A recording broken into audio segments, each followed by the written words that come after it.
afternoon, everyone. Welcome to this session or this panel on language and education. We're a little behind the time, but we are moving along. In this panel, you will hear presentations from Dr. Carolyn Dyche, Ms. Elizabeth Montoya-Steeman, and Drs. Rocky Mead and Nicole Scott. At this time, Dr. Carolyn Dyche will be making her presentation on the academic literacies, legitimacy struggle, advocacy insights of a UWI Scott worker.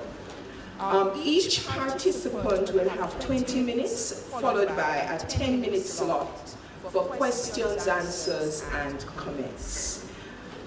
Dr. Carolyn Dyche is a lecturer in the language section, Department of Language, Linguistics, and Philosophy.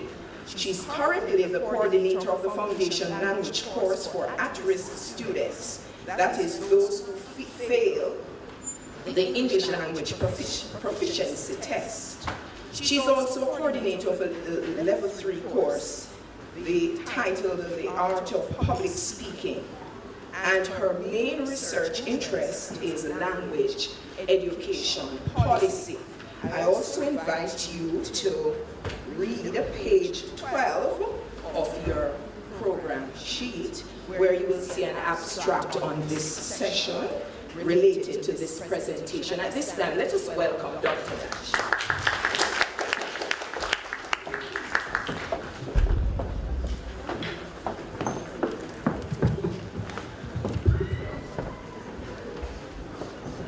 Good afternoon, everyone.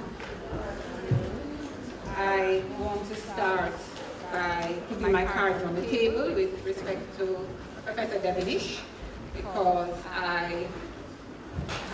he's largely responsible for any kind of activism that I have engaged in at this university. He's also largely responsible for my completion of the PhD. So let me just make that clear. So I want to commend the conference organizers for putting on this conference in his honor.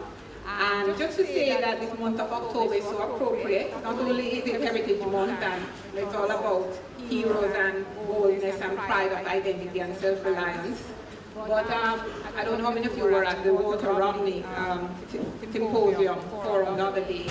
And of course, that was all about 50 years ago and student riots and activism.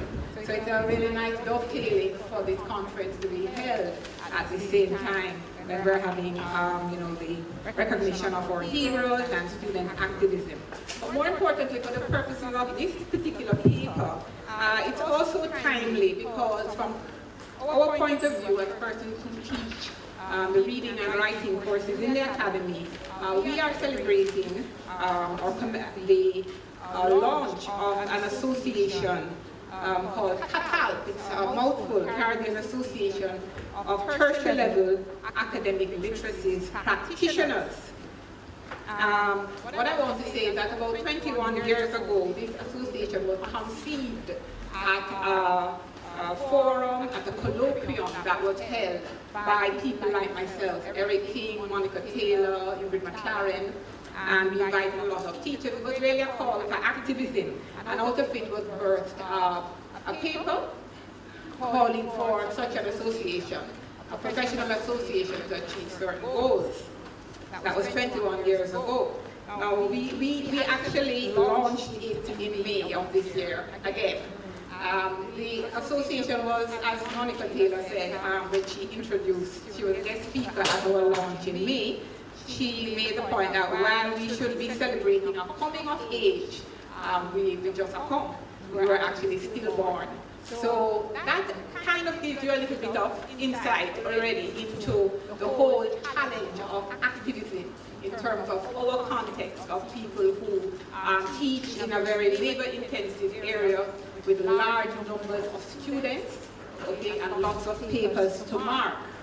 So things like activism and oftentimes research sometimes have to take a back seat. But today, this afternoon, what I want to do is to achieve two main goals. So my presentation will have a two-part structure. I want to, first of all, address this question of the legitimacy struggle that I'm referring to, that over time, advocacy attempts have really been directed towards making us legitimate. And basically give you a sense of what we are really advocating for, and also shamelessly indulge in this advocacy in terms of academic literacy, so you can see what we're doing, since this is all about sounds of advocacy. And then secondly, I want to present some of the insights for my successors, like Khadisha and Jesse, and the new, the successors to and Eric King and Ingrid McLaren and myself and Dr. Taylor, some insights that I have gleaned over these many years of struggling on this plantation. Now, Junior Gong had a song that says, "The struggle discontinues." Well, if the struggle continues, then when will we overcome? Right here and now, my struggling end, prosperity from now on. So he doesn't want to hear about la lucha continua, and I'm all lucha'd out. So this is an attempt to really, pass the baton in a sense, and give the younger generation a heads up.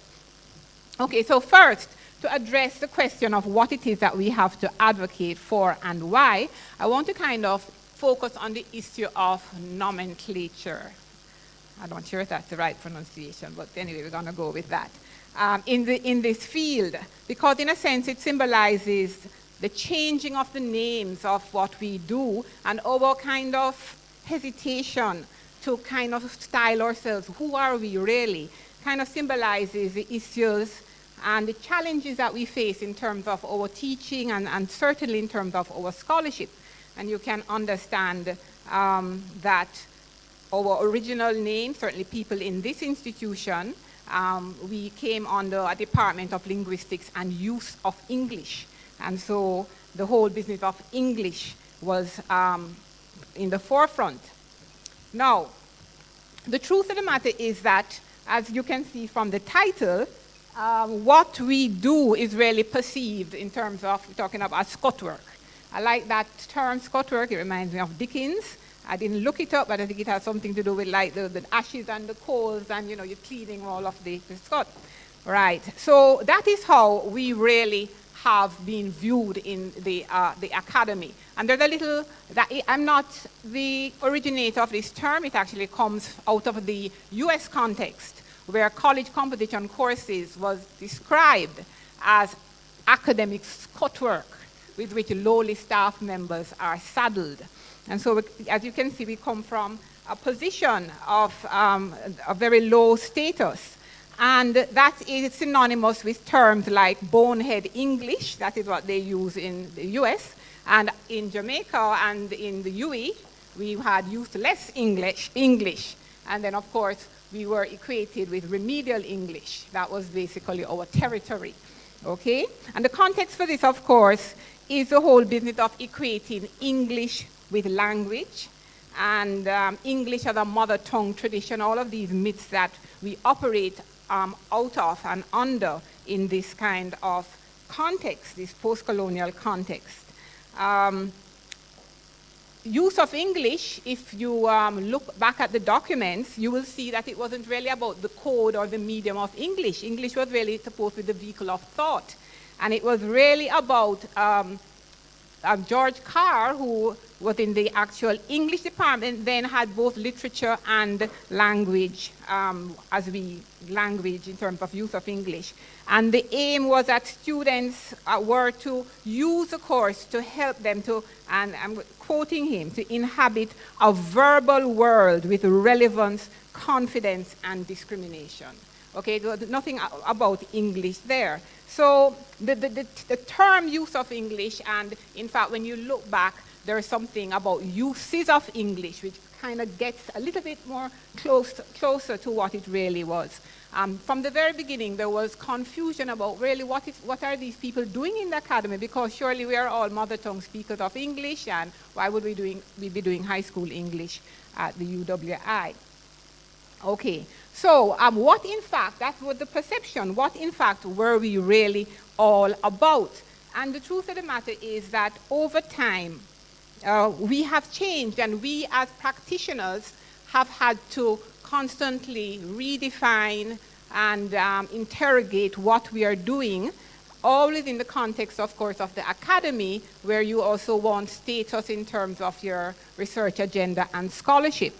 And so very quickly, you would see that the persons who offer these courses would have stressed that, in fact, we're not about just English, but we're about academic language proficiency, looking at thought, how you, critical thinking. So there was a lot in terms of, we actually trespassed into philosophy and logic. So we had reasoning in everyday discourse, and we were looking at coherence and really evaluating ideas for their cogency. So it was all about trying to develop students' thinking and provide that bridge from high school into the academy.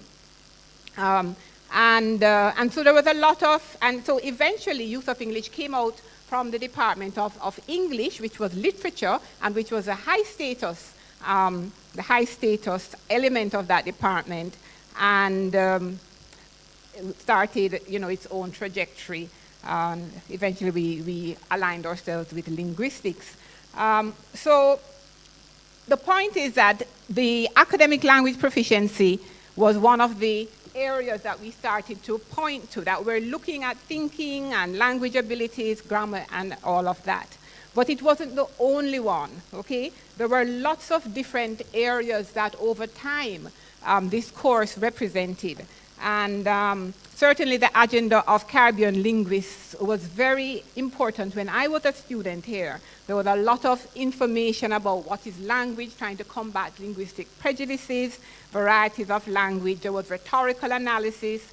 I mentioned the whole business of looking at cogency of argument, what we call reasoning in everyday discourse. So we would say to the philosophers, we're not really trespassing, we're looking at discourse here, we're not looking at formal logic. And we were looking at things like political propaganda and advertisement, because in those days, and you're talking about the 60s and the 50s really, coming out of there was a mass communication media, and there was a sense that students were, buying into all of this. These appeals that they needed to be critically analyzing. There was also the use of figures, the whole business of using statistics to deceive. Okay, so all of this happening, and from the outside, people not realizing what was going on.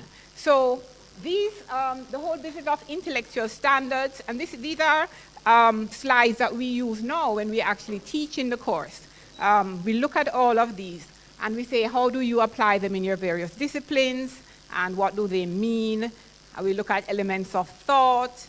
So here am I doing the plugging for what we do. Okay, habits of mind. But I put these concepts and these slides to you basically to say that even before the early in the 60s, the persons who were here, who were teaching Youth of English, many of whom were linguists, sociolinguists like Winford. I think Professor Devenish taught Youth of English at one point in time, and many of them. So they were infusing their agendas, but also not being caught up just with English, although the English problem remained, and there was always this issue of why aren't you doing what you're supposed to be doing? These students are coming out, and they are not writing correct English, okay?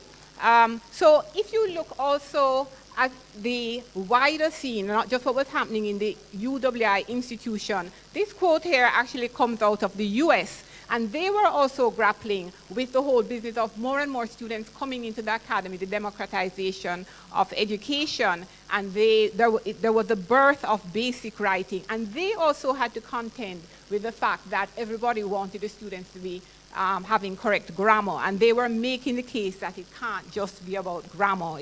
It has to be about different ways of thinking and all of the different and reasoning. So I found this quote from 1973 by Winford, linguist who was involved in Youth of English at the time. And I thought to myself, in fact, we have kind of come full circle, where he was basically looking at the the fact that we're not just concerned with the code or the medium, but that you also have to look at the wider sociolinguistic context, which is what we do now, which is what we do at CAPE, which is what we do in the courses that we offer here when we are looking at writing and reading. We situate it first in terms of who we are as persons who live in a Creole-speaking, majority Creole-speaking environment. This quote by Winford, students are introduced first of all to information on the nature of language as a specifically human faculty. This is followed by a detailed look at the roles of language varieties in their social context, the nature of standard and non-standard languages, and the characteristics of Creole languages such as those used in the Caribbean area. And he speaks about how important it is for people to be able to have this language awareness and this general linguistic knowledge, and ends by saying objective knowledge of these matters is not, unfortunately, very commonplace. So you can see that, you know, the problem continues, but this was from 1973.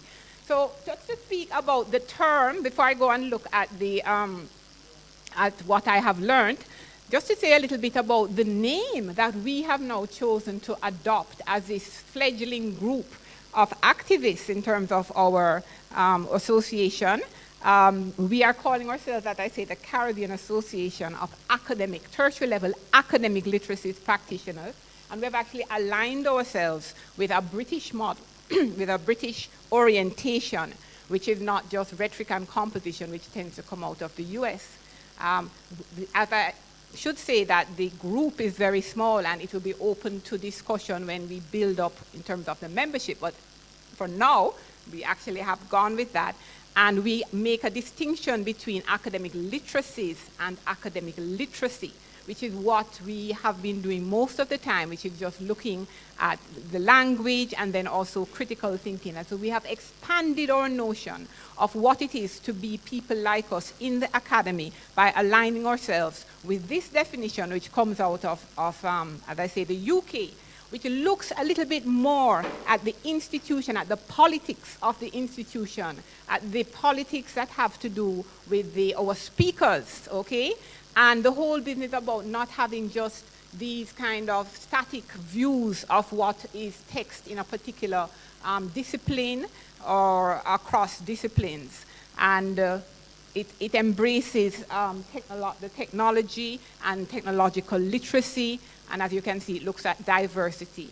So this is what we are using as a beginning to launch this new association, and we haven't worked out everything. We're going to have to really sit down and say, what does it mean for us?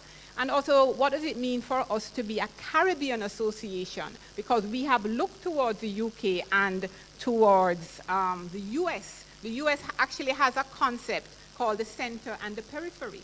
And when they speak about rhetoric and composition and academic literacy, they see themselves as the center and we are the periphery, okay?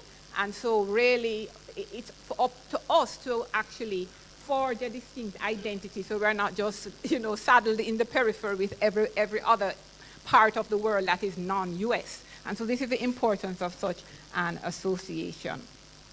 Okay. I wanted to just illustrate to you a little bit about how we deconstruct in our courses this whole issue of language in Jamaica. Now, we use this most when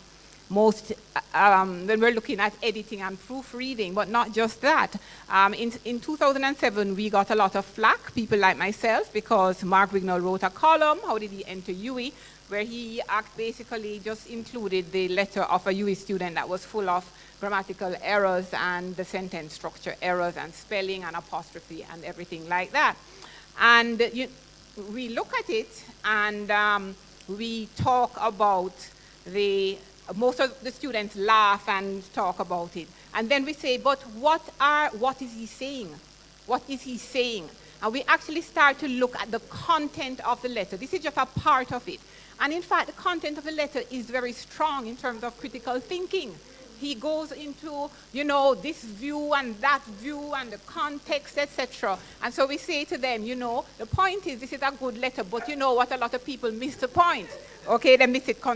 So basically, our area, okay, And I'm quoting from Louis Wilson and Summers, who is a Scott work. These are the ones who originated the Scott work thing. Says we need to give reason to our more complex readings of student literacies and advocate for the importance of critical literacy, without which the public slips back into the simplified language of grammar skills, deficits, and remediation, and uses it against the most disempowered.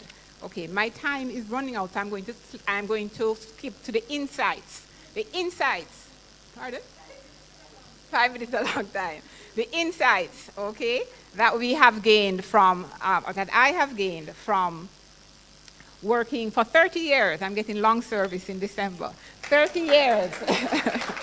And well, I'm saying that because when I came in 1988, it was to develop the English language proficiency test and to introduce this course to which I'm now wedded. Okay. And so, having gone through that long journey, to say to a Jessie and a Khadijah and think, first of all, and it's good that you have a linguistic background, to be sensitive to language ideology. I came in here very naive, coming out of a background of English literature and French and Spanish, and nothing to do with linguistics, apart from the use of English course, which Catherine taught me. Okay, and it was and so my thesis, for those of you who know it, is all about starting at the wrong point and not realizing that what was actually said in the documents, a lot of it is mythical.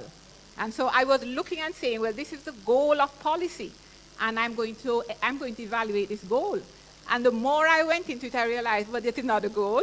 This is not the goal, and I had to do a double take and kind of, wheel and come again. So contend with myth versus reality. What is said, I've already mentioned the myth of mother tongue, English as mother tongue. There's the myth of transience, which Professor Devenish knows. When I came here, how they got me here was they said, just for 3 years until the problem is fixed. And I had a terminal contract for 3 years because we're going to just get rid of it, okay? Know the institutional and the disciplinary history. And enough has been written now, Dr. Milton White, myself, people in other institutions, so you can know the players. It's a political minefield, and the players are constantly changing. So we have had Professor Shirley, and before that there was Beckles, and before that there was Preston, and before him there was Philip Sherlock, and all of them. Just as you say, tourism is everyone's business, our courses everyone's business, and everybody is going to interfere, it's going to they have a stake. They're all stakeholders. So you need to know that and learn from history.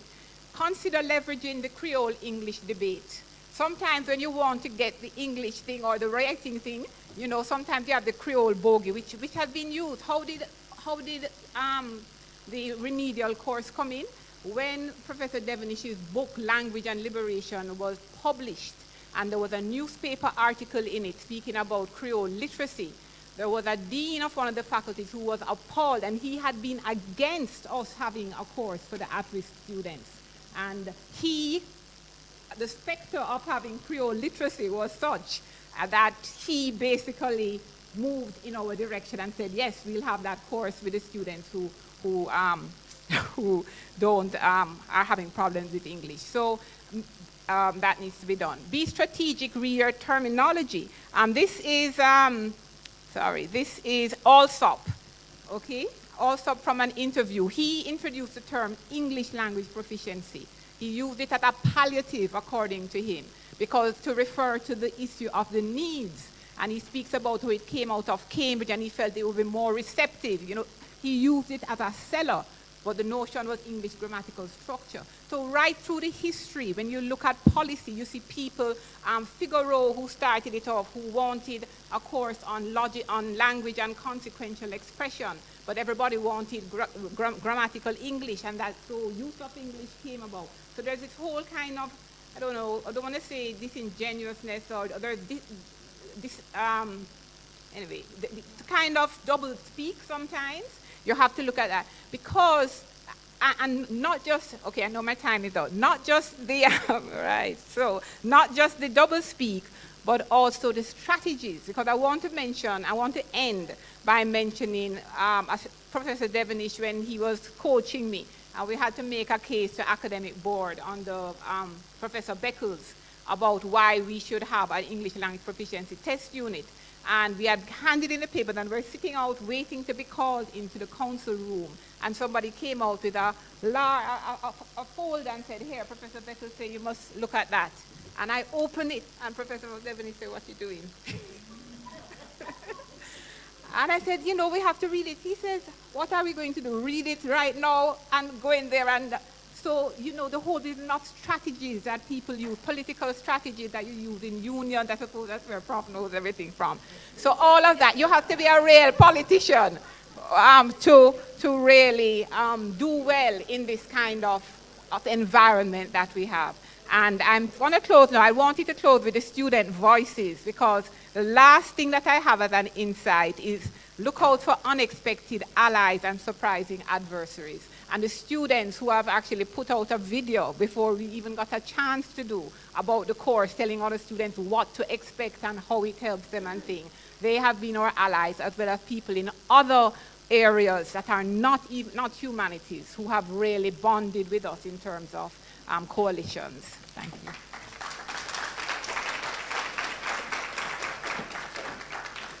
Thank you very much, Dr. Daesh. And at this time, we have 10 minutes of questions, comments, and so the floor is now open.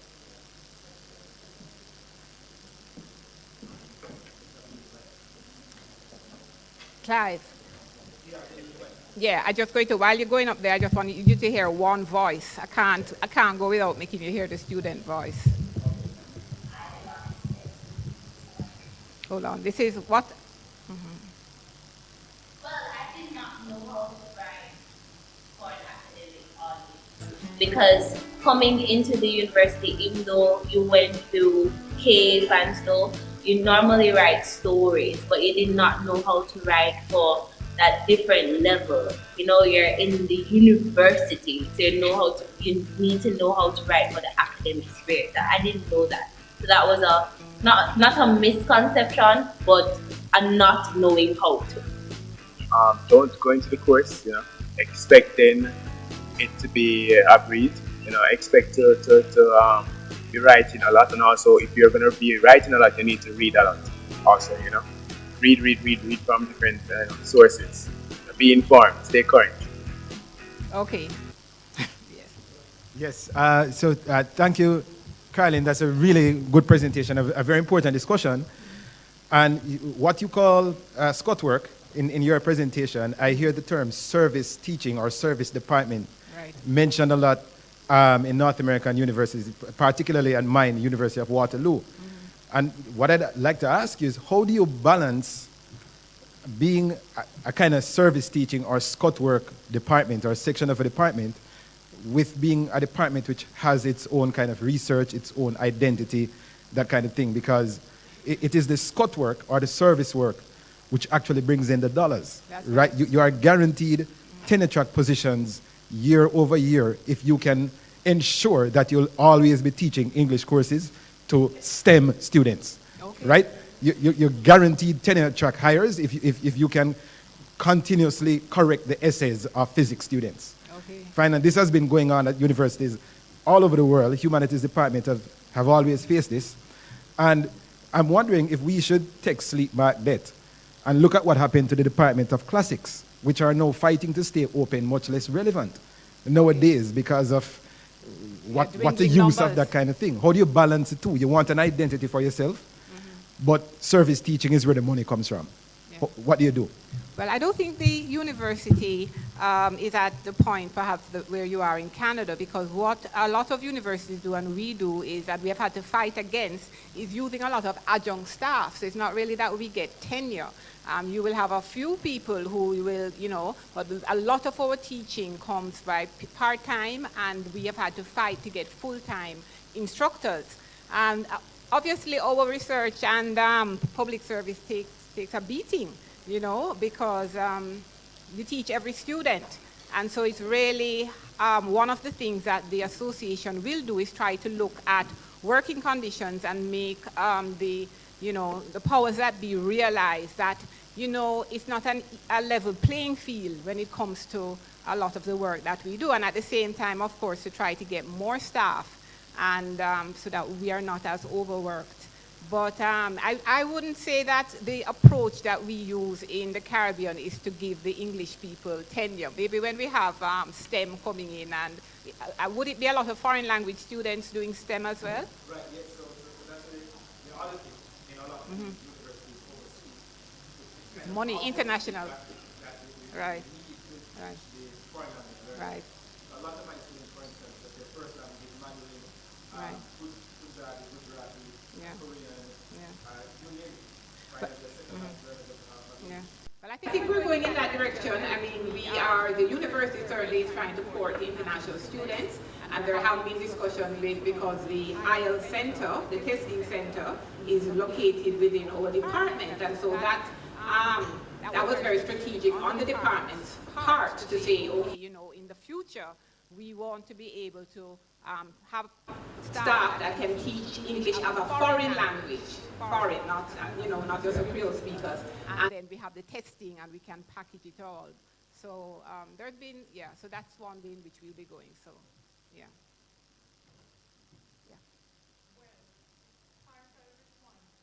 Okay.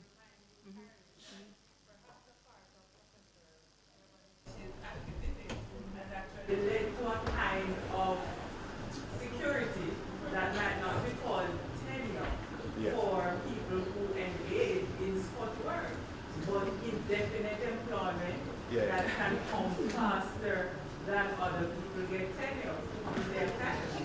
There is that.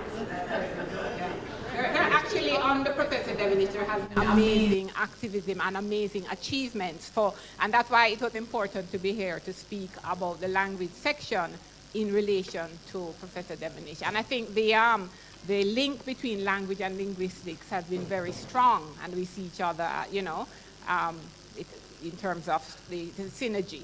And but a lot of our achievements really, as I say, he has led the way.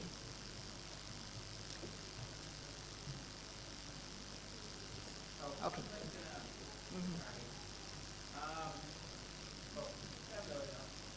Oh,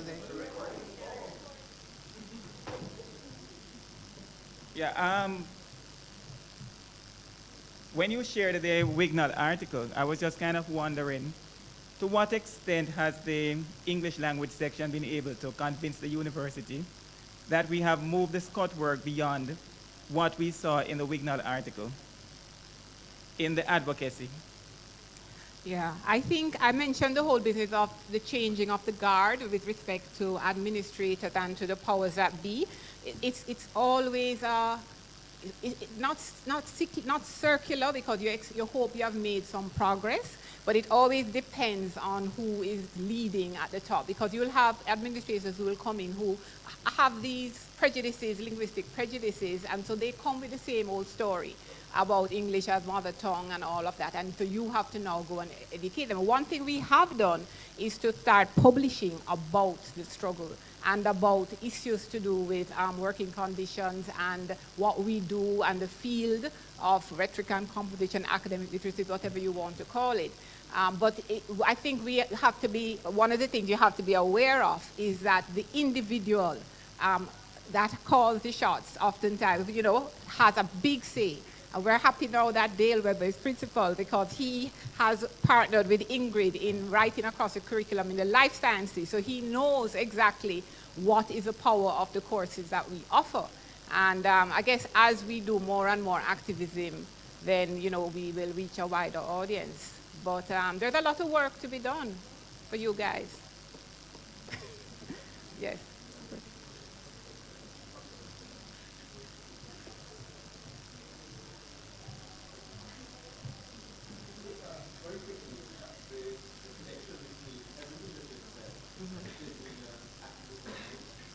The key thing is that to get to professionalize, we have an academic argument.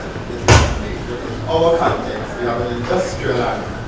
And therefore you're making kind of alliances across the board. And the other thing that, you mentioned the issue of the weather and so on, but the sense that unlike some of the other places in the kind of question, that the department section has deliberately sought to make alliances in sciences as well as social sciences as a matter of policy.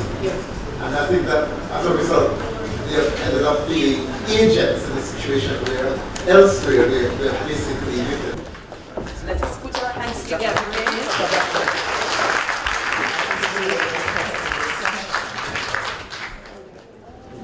Our next presentation comes to us from Ms. Elizabeth Montoya Steeman, titled Steeman, right? Steeman? Okay, she said Steeman, so I'm correct.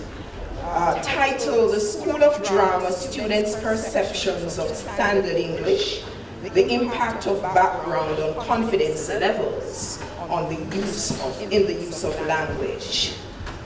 Ms. Montoya Steeman is a lecturer, a senior lecturer at the Edna Manley College of Visual and Performing Arts, Kingston. She's also a voice and speech senior lecturer and HOD of Theatre Arts at the School of Drama. For more on Ms. Steeman, you can look at page 30 for the abstract of this presentation. All right, so at this time, without further ado, let us welcome Mrs. Montoya.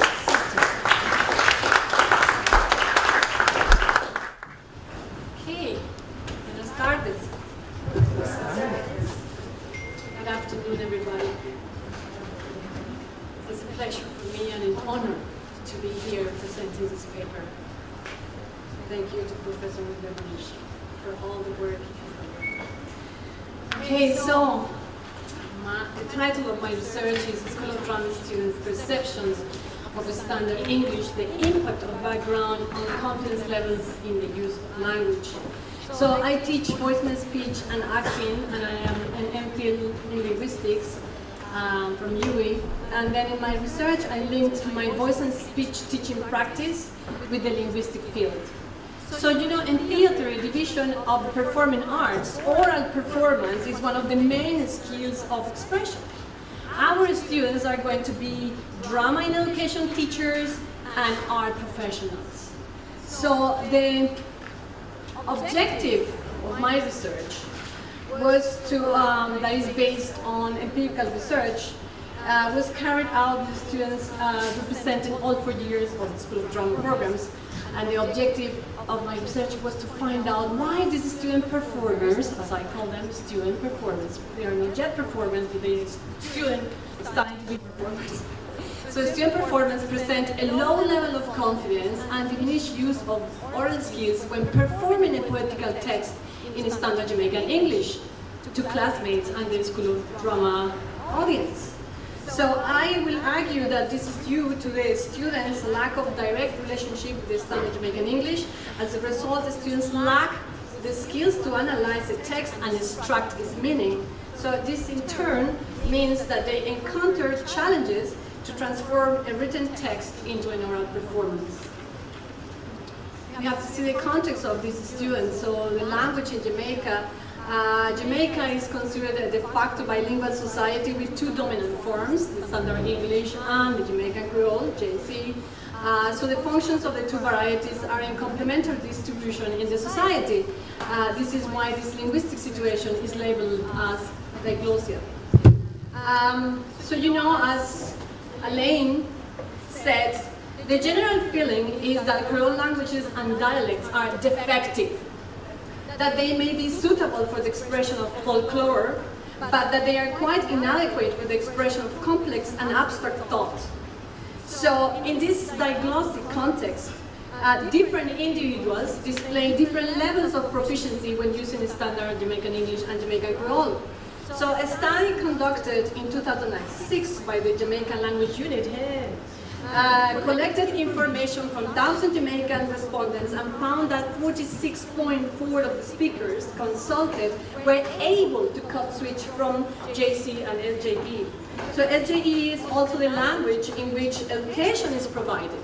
So in acquisitional terms, LJE is the first language for some of the population and second language for the majority. language attitudes and notion of the standard is part of this background. So attitudes are the ideas and feelings that people have about language. So SJE is the official language and has the status of the standard in Jamaica. It's used by educated people like me and with positions in society. And JC, as any of the Caribbean English lexicon creoles, has not given an official status. So the notion of the standard language in Jamaica then is informed by the perception of the person who is using the language in a given speech community. Standard and non-standard speech varieties are related thus to specific groups of speakers and derive their prestige from the social status of the speakers. However, this was one researcher, Brickford, in 1985, whose research was conducted in Guyana, has issues with this view that assumes a positive orientation toward the standard view variety alone. So he found evidence that language attitudes are multidimensional and that while selected speakers attach positive socioeconomic value to the use of the standard, which is of very prestige, they do not identify themselves with it on an affective level, which is covert prestige. So the attitudes towards SJE and JC in Jamaica could similarly be described as ambiguous, since the factors determining overt and covert prestige interact. So people may present ambiguous attitudes towards SJE because some see it as the language of the dominant social class or elite, but also as the medium of upward social mobility. And on the other hand, Jamaican Creole is the language Jamaicans associate positively with trust and that they use to talk to friends and family. So these ambiguities that I just mentioned are echoed in our drama students' reflections on their own levels of confidence when performing in SJE and JC. How our students are assessed in our educational system. So, Jamaican Creole dominant students graduate from the school unable to perform with the expected ideal competence in SJE. But only, as Christy says, a minority of secondary graduates are able to demonstrate competence in written and spoken English. The result is highlighted by different authors, Devonish is one of them, that children from low-income homes that are not frequently exposed to SJE in written or spoken form attain poor assessment scores in school. So these assessment scores derive from written standardized tests. Grade 4 literacy test, GSAT, and CSEC. So of the 40 schools where our school students graduated, of the 40 primary schools attended by our School of Drama students, there are 13 schools included in the National Education Inspectorate name reports. 7 schools are urban, and 6 are rural. So the reports show patterns of unsatisfactory performance in the grade 4 literacy test and GSAT. So the NAE reports recommends in almost all schools reports that further action should be taken to improve the level of performance in the language arts and the teaching strategies in general. So literacy and language testing being mainly centered on the use of written form means that oral communication skills development is largely disregarded. The School of Drama offers EAs and BFA programs that expect proficiency in the English language. We have Bachelor of Arts in Drama and Education, Bachelor of Fine Arts in Acting, and the UWI Edna College Bachelor of Arts in Drama. Applicants of the School of Drama are required to present 5 specific subjects in the CSEC, CAPE, and GCE combinations. So they have to present an audition where applicants perform a dramatic piece in Standard Jamaican English and another one in Jamaican Creole, an interview, and present the English proficiency test. So in the associate degree program, voice and speech classes are electives, but they are required in the bachelor programs. So this study that I did is centered on the oral performance of a cohort of Edna College Visual and Performing Arts School of Drama students who attended or had attended voice and speech classes. Out of 46 student performers in the School of Drama who participated in this research graduated from public, primary, and high schools.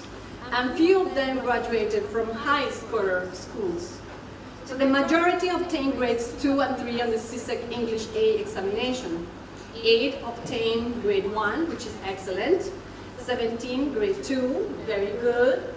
And 21 grade 3, good. So my direct class experience with the student performers suggests that the development of oral language skills in SJE poses a challenge for many of them. From my voice and speech classes experience,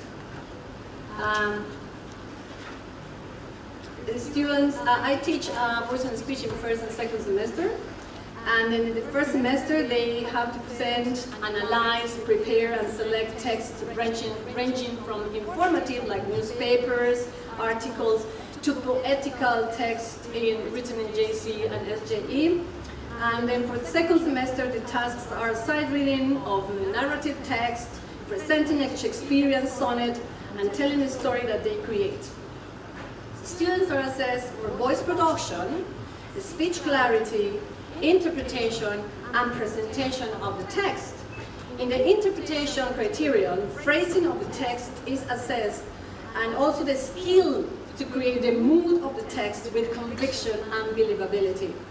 Presentation assesses use of gestures, physical energy, composure, and eye contact with audience.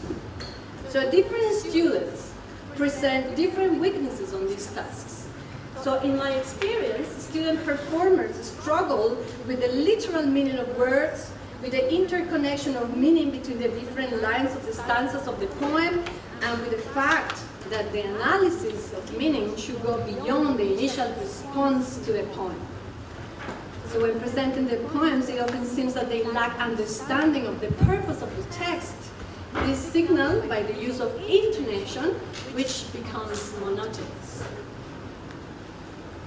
How I did this? Well, the method adopted was first to collect student performers' metadata and audio data, and then to analyze it to establish correlations between the student performers' self-declared level of confidence when performing in SJE and their actual oral performance. So then I created questionnaires to collect information about their individual assessment of their level of confidence when performing in JC and SJE, explanations for their selection, and the language background of the students. And 46 students, the 80% of the total number of students at the School of Drama participated in this research. So here is the oral performance assessment. As you observe, first they were assessed by level of understanding, and then use of prosody, and they were given values for poor, acceptable, good, very good, and outstanding. So students' performances, irrespective of the year in the program, were mostly assessed as acceptable. Then we have the level of confidence questionnaire, and we ask 2 questions. How do you feel performing in Jamaican?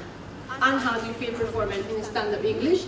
And explain the reason for your answer. The minimum level of confidence is 1, and the maximum level is 5. And they have to explain the reasons for that level of confidence in written. Here we have, they also have to select their level of confidence when speaking and when performing. So when speaking and performing in JC, the level of confidence is self-reported as higher in comparison with the values given for SJE. So what we see here. So you see the students for first, second, third, fourth, and fourth year. And then we observe performing and speaking in JC and SJE. And we see that they are, when speaking and performing in JC, the level of confidence is self-reported as higher in comparison with the values given for SJE. Then, level of confidence performing in JC and SJE. We have these 2 tables to see the results. And the table shows that the level of confidence 4 and 5 when performing in JC on the left are predominant. Majority of students gather around level 3 for level of confidence in SJE.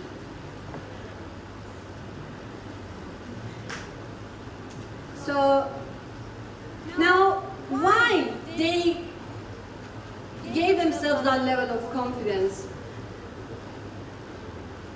We're going to analyze those results.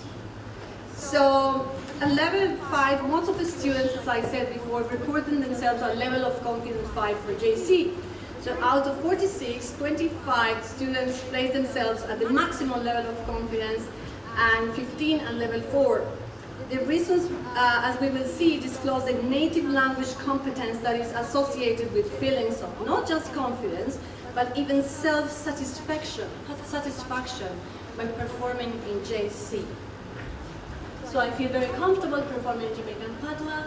This is my mother tongue, so I feel relaxed when performing. I can get to express myself more, able to share it with family, friends, and even teachers, and express who I am as a Jamaican. I love to perform in Jamaican Patois. Embracing it is one of my passions. Strong appreciation for dialect. So there are other reasons, like linguistic and technical reasons that you see here. Fluent in JC, easier to memorize, no grammar problems, Patois rules are few, not worry about making mistakes, no pronunciation problems. JC is not more complex than any other performance. Then if we observe the type of reasons given at this level of confidence, we see that there were some recurrent elements that the students used to explain their high level of confidence in JC. These were labeled as affective, as you see in red. When stating the performer's relationship with the language, those are feeling at ease, comfortable, is my mother language, expressiveness, identity and culture, love for the language. And then in the graphic also we observe that almost all the reasons given for this level of confidence are positive, are effective. And then at level of confidence 5, there are no problems with the use of JC. Students have a genuine connections with the language that they learn as a mother language. They feel comfortable. At this level, only one student performer commented on having problems with the written form, stated that the written form differs from the way that it is spoken. So if we do a summary of the reasons given for the level of confidence, we see that JC is the most appreciated language among the student performers. Expressiveness is a recurrent element, a level of confidence 3 and 5, and at level of confidence 4, making the connection between the written word and its pronunciation affects negatively their oral performance and lowers their level of confidence when performing in JC. There are 8 students, performers at this level of confidence 5 in SJE. This level expressing a considerable variety of reasons different from the reasons given in level of confidence 5 in Jamaican Creole. So as you see, from early years was encouraged to be bilingual, have learned and gravitated to LJE, and is now just as familiar as my mother tongue language, not having problems calling the word, less grammatical mistakes. And then when we analyze the reasons that most of the students gave a level of confidence 3, we see the largest number of the students, 21 out of 46, are self-reported at this level of confidence. So in contrast with the types of reasons given for level of confidence 4, 28 extra negative reasons related to linguistics, in blue there. So there are 11 student performers who identify pronunciation problems, and 5 technical challenges appear here in white and green. So in the graphic, most of the reasons given to explain the self-reported level of confidence in SJE are negative, and most of them are related to being insecure about pronunciation of the written text. So the reasons given at the level of confidence 3 in SJE are affective, ambivalent, technical, and linguistics. The challenges found at the level of confidence 2 and 3 are related to pronunciation, insecurity about SJE grammar, and not being fluent in SJE. My findings and implications. Here it's important to note that the reasons given as explanations for the self-reported level of confidence when performing in SJE as compared to those given for JC don't have any recurrent elements in common. The confidence level for JC relates to a linguistic relationship stated as mother language or most spoken language. In all, the reasons given for confidence in JC confirm the dominant status of JC in student performers' lives. In contrast, for SJE, the level of confidence is related to a technical level of competence that requires time and personal effort to reach. So technical competence plays a role in level of confidence in JC in the more limited sense of an ability to read JC. And if we see the background of the challenges that the students have, when considering the reasons given by the student performance, it was observed that as the level of confidence decreases in SJE, also the number of positive and affective reasons given decreases. So most of the student performers are self-reported at level of confidence 3, 21 students, and 12 students at level of confidence 4. So the thing is, JC remains the language of the oral competence. There is not enough exposure or opportunities to interact with fluent SJE speakers, and the limited use of SJE in the classroom is not sufficient for the development of SJE's oral competence across the same range as JC. Written competence doesn't equip them to use the language with confidence orally.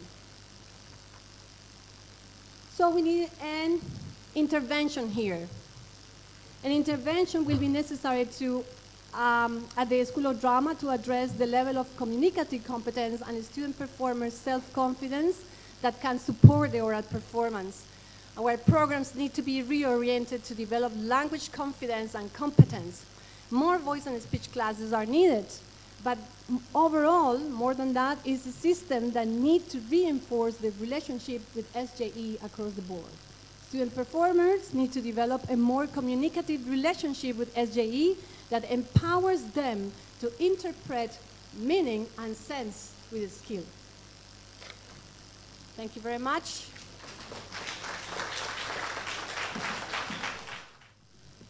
Very interesting presentation, and it's interesting to see the level of confidence for students who are using Jamaican Creole in your classroom,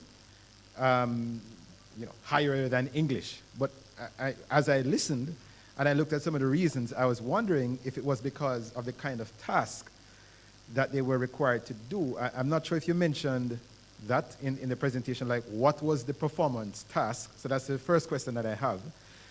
And the second one was, so I've seen students in a course called L28J, which is a course which is taught in this department, and my own course at York University, who are Jamaicans, who are approaching an oral test in Jamaican Creole with so much anxiety. And a part of this is because during the course, you are instructed that here is the grammar of Jamaican. The verbs don't conjugate. There is no subject-verb auxiliary to form an interrogative. This is how pronouns work, and you learn the grammar in such detail that when you come to do an oral test in this language that you've always been using, you are now anxious. In which case, the level of confidence, because of the kind of task, is lower. Do you think that if you change the task to something else, you might find that the level of confidence might fluctuate? So those are the two questions. For this research, I used a poem. They received a poem 2 months in advance, and they have to present the poem. It's called Flowers by Dennis Craig. They present other tasks. They have to read from newspapers, articles from newspapers. They have to perform poems in Jamaican Creole and Standard Jamaican English, poems that they select, poems that they like. So you see, we have problems when they perform in JC because the written form is like foreign for them. And then when they perform in a standard Jamaican English, they don't understand the words. Or if they understand the words, they are not familiar with the meaning of the words and how to use them in poetry. So I think the fact that they use a poem could pose just a challenge for them in the sense that it's not everyday language that we use, but it's poetical language, which this poem is nothing complex. It's very simple. But they have to perform many tasks. Also just talk in class about something that is happening in the world. They present challenges. When they present a poem, there are challenges. When they have to read for the newspaper, also present challenges. When they have to go to the library and read poems in order to select one, they don't like to read. So they say, please just give us the poem, miss. Please don't send us to a library. Just tell us what poem to do. So they don't like to read. That should be another topic for another research. But yeah, they do different tasks. They always have challenges.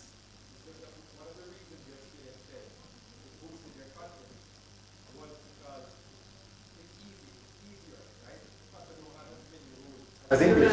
And I'm wondering, if you sat down, if you get the rules, what will it do to your confidence? Because there's this idea that once you open your mouth wide, you're talking patois, right?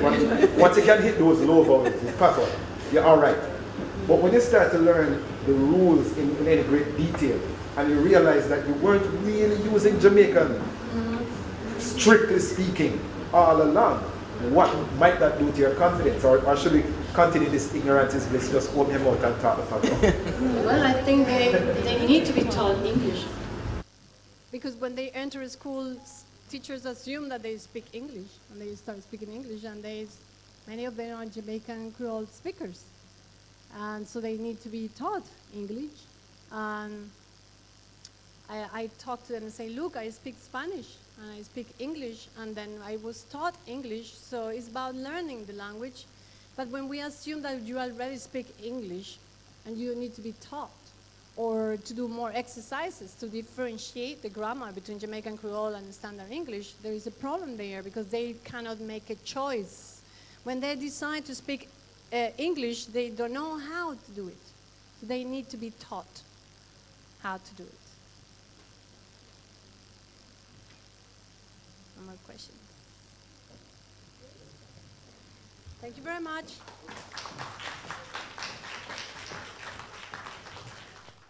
Thank you very much again, Mrs. Montoya Steeman, for that very interesting presentation. At this time, we have our next presentation comes to us from Doctors Rocky Mead and Nicole Scott, titled, Is There a Role for Bilingual Education in National Security?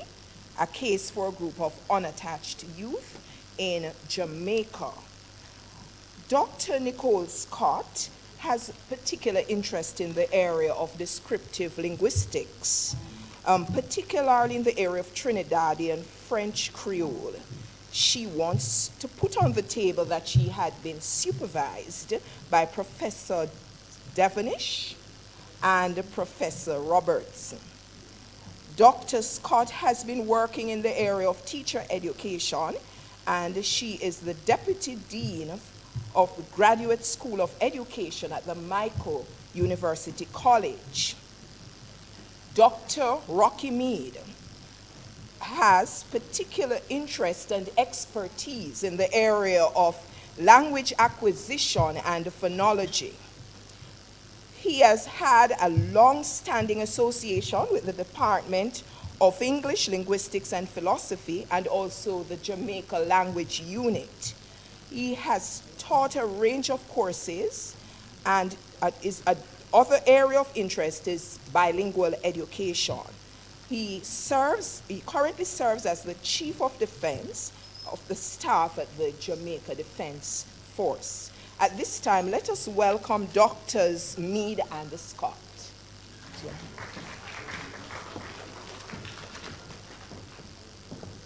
Good afternoon, everyone. I can assure you that he is running from the office of the Prime Minister now to catch this presentation. So he says he will be here. But if he's not, I will go right ahead. So I am also honored to be here celebrating the work of Professor Devonish.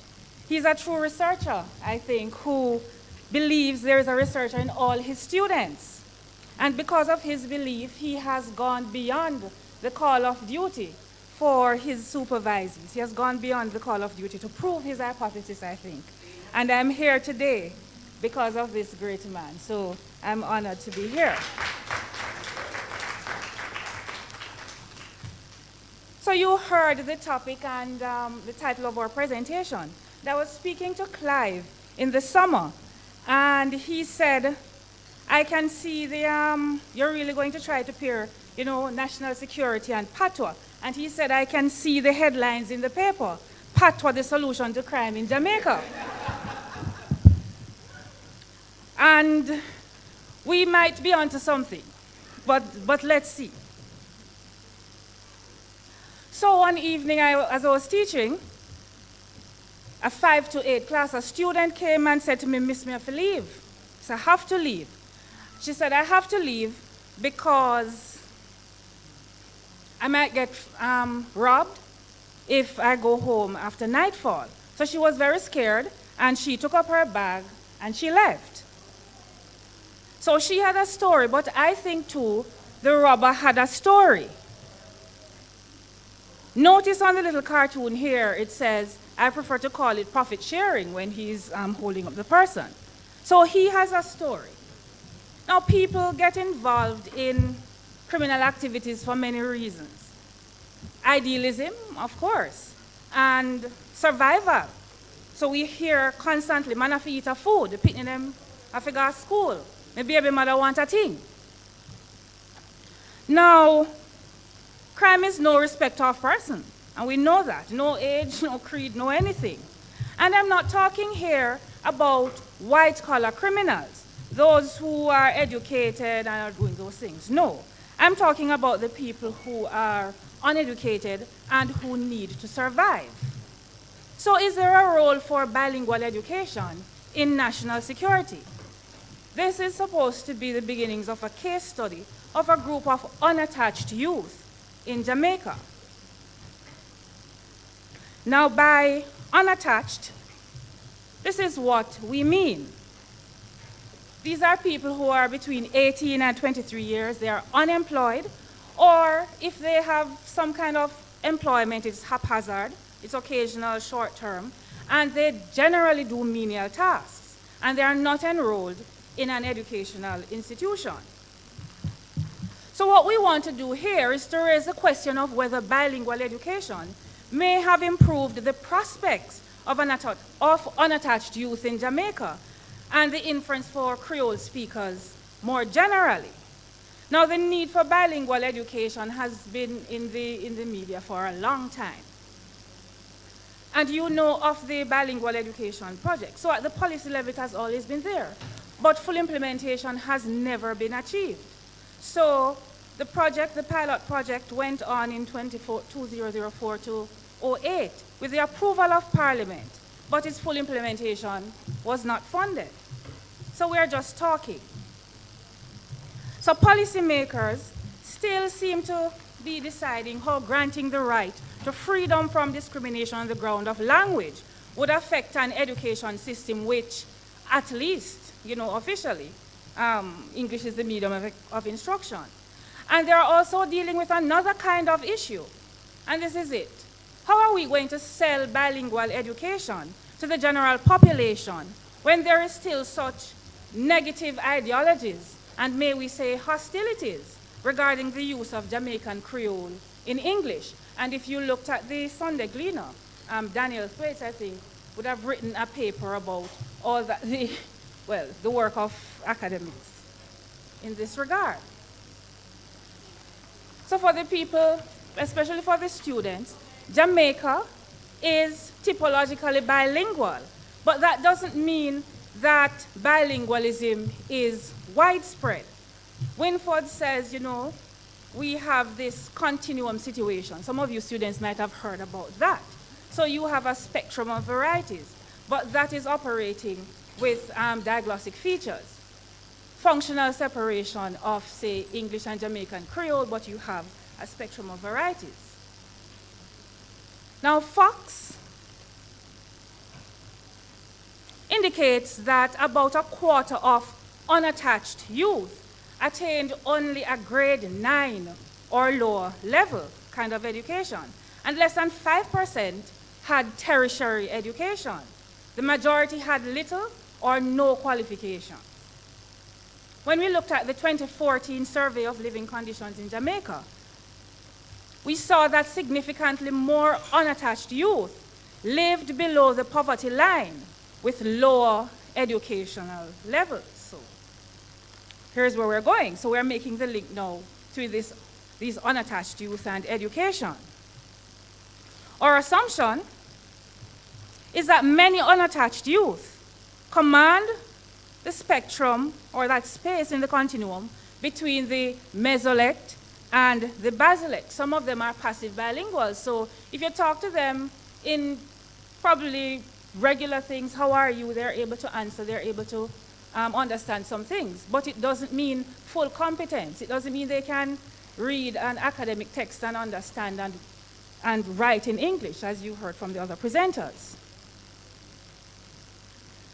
And they don't command the full spectrum of the continuum because of factors related to their home situation, to the school, to geography, to several things.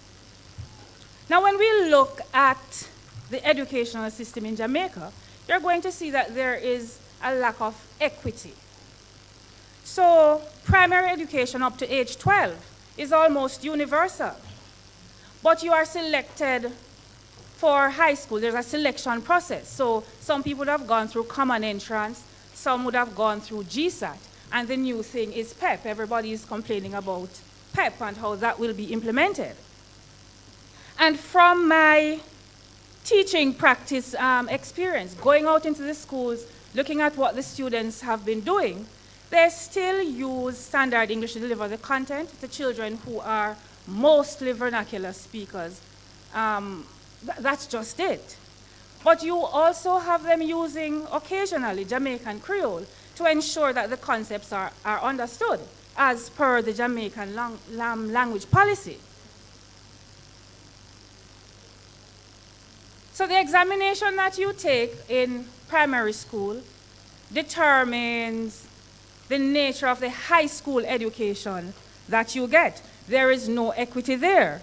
There is no equity in terms of resources, in terms of stimulation. So if you get a low grade, and I think the ministry is still trying to address these things. You get a low grade, you're going to go to a low performing school. And there's a lot of time wasting going on in many of the schools. So you have that situation. So you're not performing well.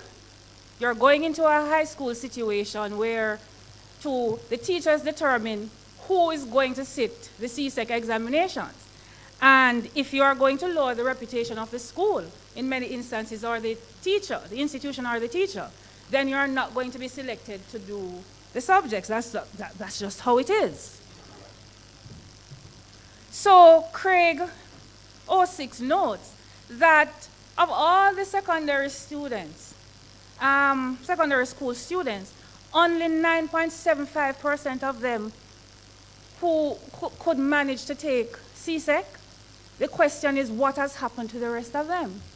They have, in essence, become the unattached youth. And could they be contributing to some of the criminal activities that we are trying to fight now? So in the absence of other indicators, the selection for secondary schooling and the entrance to secondary school examination provides some kind of background for us understanding the problem that we have in the education system. We have low quality at the primary level, and it's especially true for reading and writing and numeracy. Reading skills and writing skills and numeracy skills determine how fully children are integrated into society, and they provide a base for secondary education.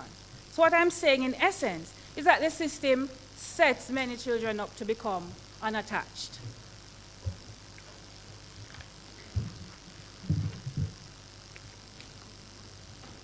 Now, I said to you earlier that most of the people who are unattached command the part of the spectrum between, mesolectal and basilectal varieties. And Craig says vernacular speakers are showing lower rates of educational progress than any other comparable group in the US and in the Caribbean, where these speakers constitute the vast majority of the population. Educational failure remains a major stumbling block to rapid social and economic development. So here is a national security situation in Jamaica. And now is where I expect Rocky to be running in, but he's not coming, so we press on. So here's a national security situation in Jamaica. In 2017, we had over 1,600 murders, and that's higher than many war zones. We have the highest per capita in the region, but there have been various intervention programs. So you know of the zones of special operations, the state of emergency, and the Jamaican National Service Corps. Now I'm going to be talking about the Jamaican National Service Corps and how it relates to what we are doing. Now the intention of JNSC is to train approximately 1,000 recruits per year. And after the year, they would be employed. And it's really skills-based training that they do at the JDF and in other public sector entities too. And what they do is counted as reckonable service towards retirement benefits for those who end up enlisting in the JDF or other arms of the public sector. Now, just over the weekend, they had a group of people who, what they call, passed out. So I got first-hand evidence that they are actually doing something. So they passed out. Somebody that I knew started saying ma'am, rough and tough. And they rubbed him down so much he was saying ma'am. So they're, yeah, that was actually very surprising.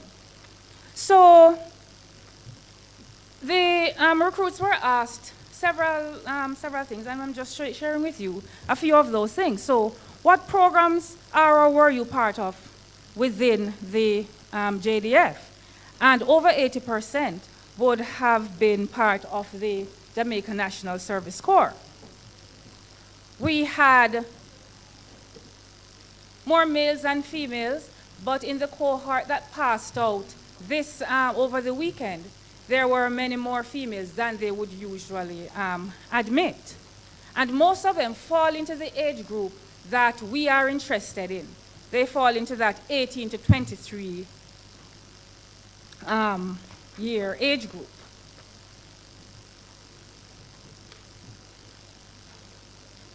Now they were asked to indicate which of the following is applicable prior to joining the JDF.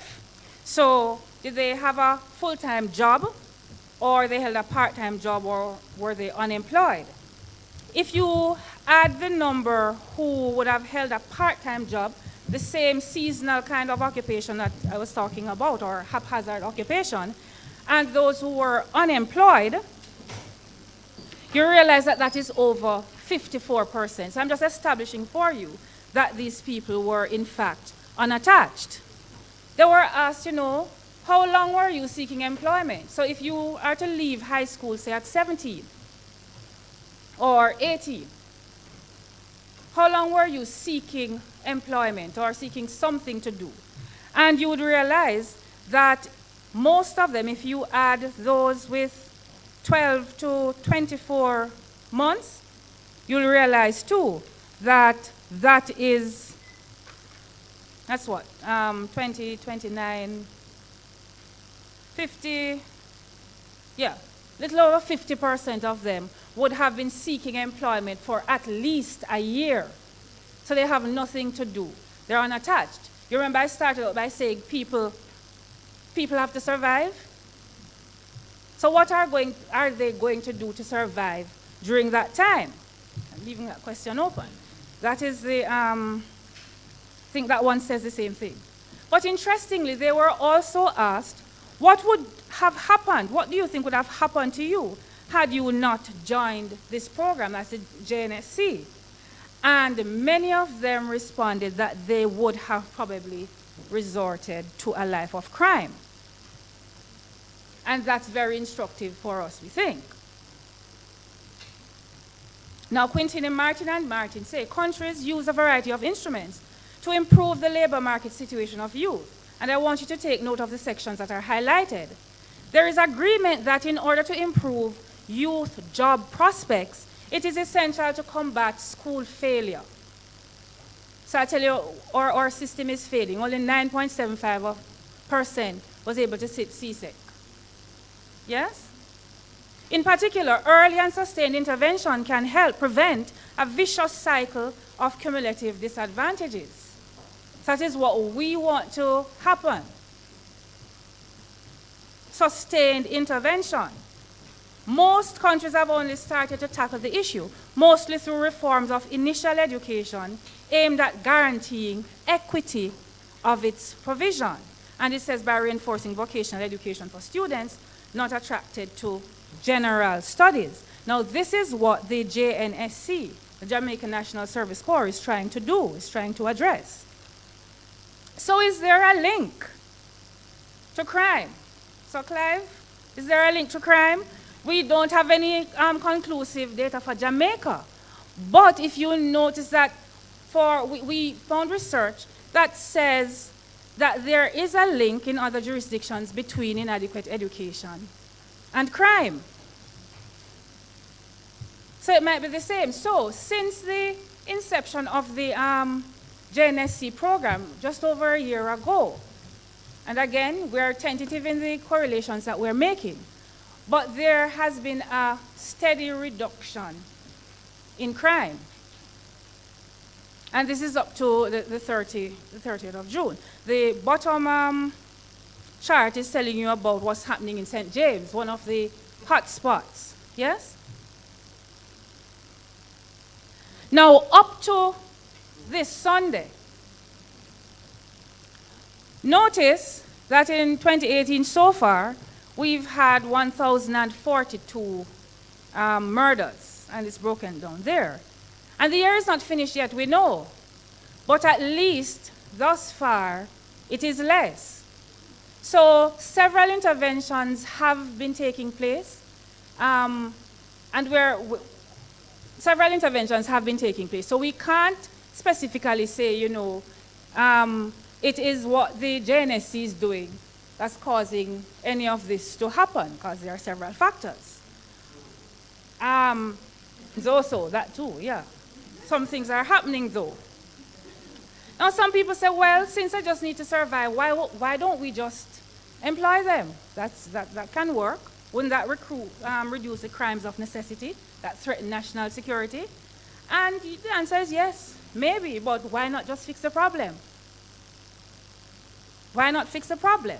So the question is, how might bilingual education affect the prospects for reducing crime and preserving national security? We are saying we need to reform initial education to guarantee equity. So we want to make children literate in Jamaican Creole and Standard English.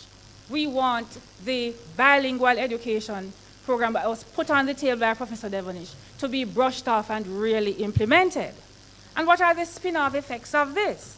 More students should perform well at the primary and secondary levels. Better performance means better prospects for furthering education and for finding gainful employment. Gainful employment and or higher education reduces the number of youth with this unattached status. And less unattached youth could translate into a decrease in the occurrence of crimes of necessity which threaten national security. So we are seeing a few correlations, but we are saying more long-term controlled experiments that test the correlations need to be done. And we are saying too that there is a greater chance of sustained change if there is equity in initial education. So a sustained bilingual education program is an option that we think should not be ignored. Thank you.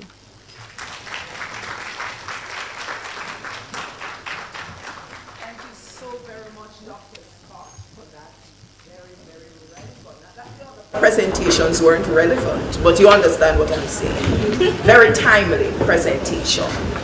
At this time, in the interest of time, as we know, we will take 3 quick questions and or comments. I was just wondering, thanks for the presentation, I was just wondering why you were so conservative with your conclusion that bilingual education is an option should not be ignored, rather than it should be an option that should be promoted. Right. What I am more tentative about, I think, are the correlations.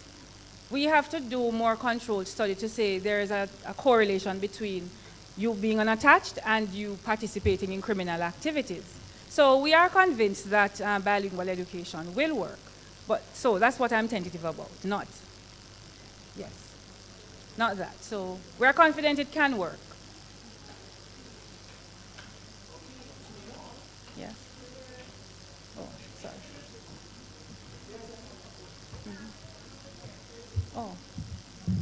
Oh, Ron. Hi, afternoon. Afternoon. I was just wondering if you think that if Jamaican Creole is incorporated in the education system, if that will limit the people who are verbose in that section, because we all know that Standard English is a Franco-Lingua of the entire world. So do you feel that if they don't also learn Standard English, that will limit them to just the Jamaican jobs and they won't have an opportunity to expand to the greater society? All right. And you have a concern that many Jamaicans have, but what we're advocating here is not one at the expense of the other. We're saying use what the students know. This is what most of them are coming to school with. So I can tell you, I go to the teaching practice sessions, and I can give you a very quick example. So this is a literature class, and they were reviewing some kind of text, and the teacher asked the student to say how you would feel if you were the main character. And I looked over into the book of a student, and she wrote, I would feel, F-E-E-L-A-W-A-Y. I would feel away. Right, so I said to her, what do you mean by you'd feel away? She could not find English words for feeling away, but you know what it means to feel away in Jamaican Creole. So the students the reality is, that's what the students know. So we are saying, use what they know to help them to survive generally and to know what you want them to know, since English is so important. Yes, Cheryl, and the last one. Yes. Mm-hmm.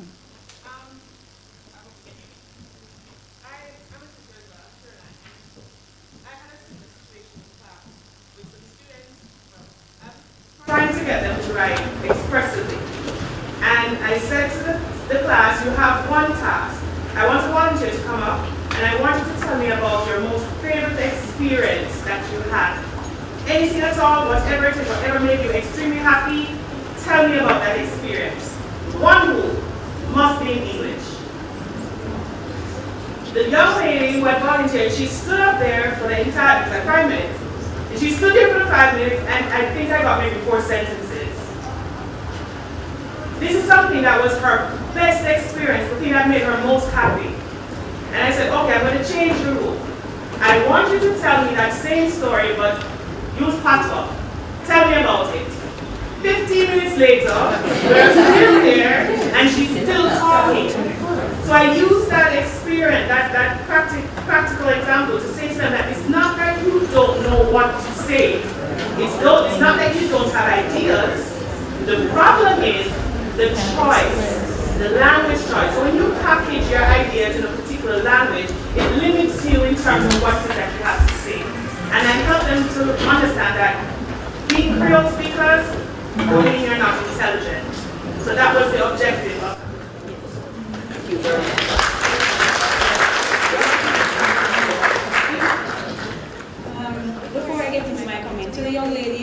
another example to complement what Dr. Scott said, I'm a teacher as well, and I'm currently marking stories. And the student, the same example, feel away, so the student would write, Mr. Scott, the boys hated, or Mr. Scott hated the boys because they always trouble him.